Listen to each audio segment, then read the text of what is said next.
guys, so I'm finally here to do a co-sleeping video. I've been meaning to make this video for the longest time now. I get questions all the time about co-sleeping, why I co-sleep, concerns about co-sleeping. I get questions almost on a daily basis asking about co-sleeping, so I definitely wanted to make a video and share with you guys my experience and why we do co-sleep. I also have a little guest with me here today, so we're gonna see how long that he will be in this video. Are you gonna last through the whole thing? Probably not, but it's okay. So if you've been watching me for a while, then you know that I co-slept with Aria until she was about 6 months old. Yeah, I think it was 6 months old, and then we started sleep training her. So with Aria, we chose the cry-out method. I don't even really like to say cry-out method because our method wasn't really crying it out. A huge difference between crying and screaming it out and just fussing. But now looking back on it, I wish we would have chose something differently.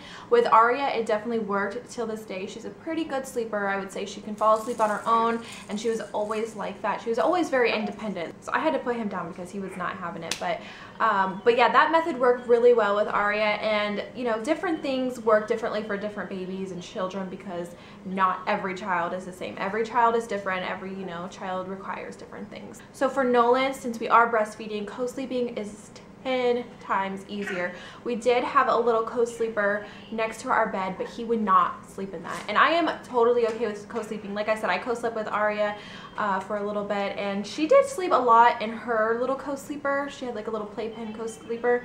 She did sleep a majority of the time, like half and half, I would say. Half in their bed with us and half in there. But with Nolan, from day one, he just slept better right next to my side, and I am, like I said, I am totally okay with co-sleeping, but I know a lot of people aren't. And of course the doctors were saying, you know, no bed sharing, keep them in the co-sleeper, keep them in their co-sleeper or bassinet or whatever, with no blankets, no pillows, no toys. So I think that's why a lot of people are against it, because of the risk of suffocation and SIDS and doctors urging you not to do that. But I feel like I'm gonna be all over the place as usual.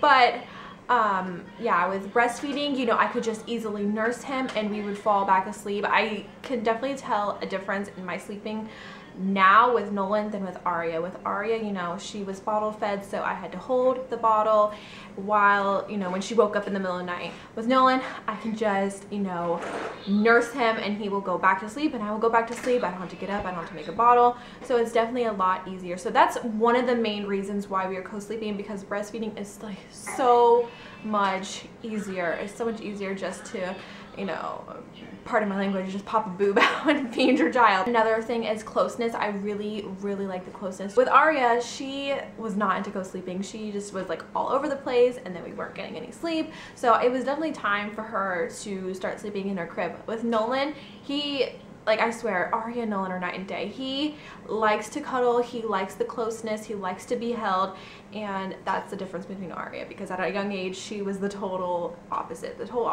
So we really like that closeness. Like I was mentioning before, a lot of people worry about SIDS, they're worried about suffocation, and there's a lot of different factors that are involved when co-sleeping. There's so many things to think about. You gotta think about the pillows, you gotta think about the sheets, you gotta think about how you sleep. Are you gonna roll over, or are you a deep sleeper? There's just so many things to think about, and you know, co-sleeping is not for everybody. It's not for everybody.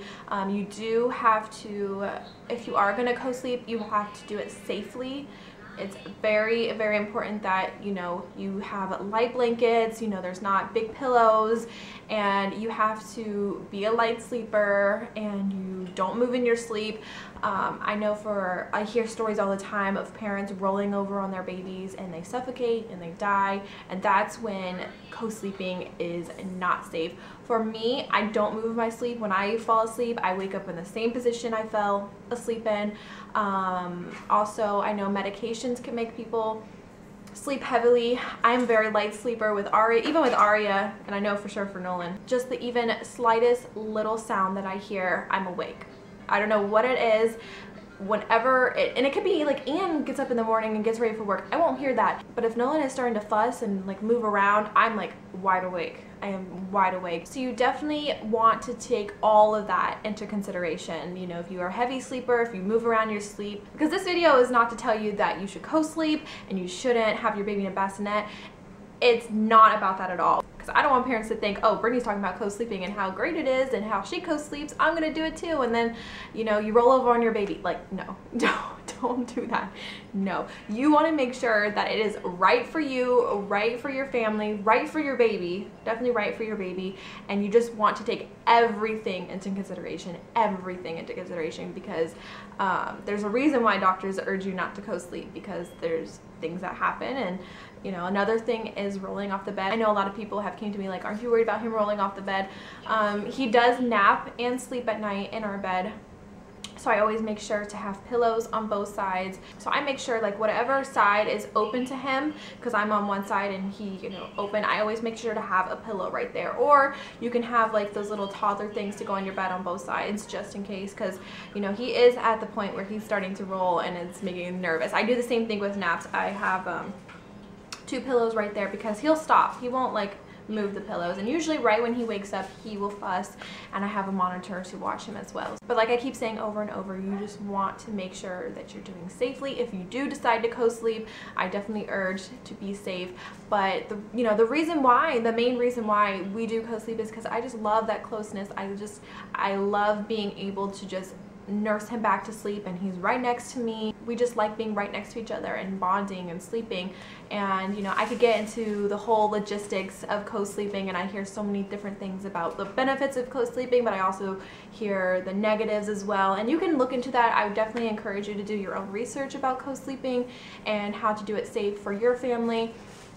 But I've read articles and articles about so many benefits of co-sleeping, but you gotta think about the negatives as well, the cons about it. The main thing about parenting and when it comes to your children is you just gotta do what is best for you. You know, if I listen to everything that every doctor has told me, or every parent has told me, or family member has told me, I probably would not be happy with my parenting decisions. I do what I think is best for my children, and when I feel like something's right and it's safe, then I'll do it. And if I ever have any concerns or I don't think it's safe, then I won't do it. It's simple as that. So you just have to really look at all aspects of it. Anything that you do, you have to look at all aspects and see if it's right for you. So I don't know. I feel like this video was all over the place. You know, my mind, like I have everything in my mind of what I want to say. And then when the camera turns on, I'm just like, I am all over the place. So I hate myself when I'm editing. Oh, I totally forgot. Another question that I get all the time is when I'm going to transition Nolan into his crib and how long we are going to co-sleep. We are probably going to co-sleep until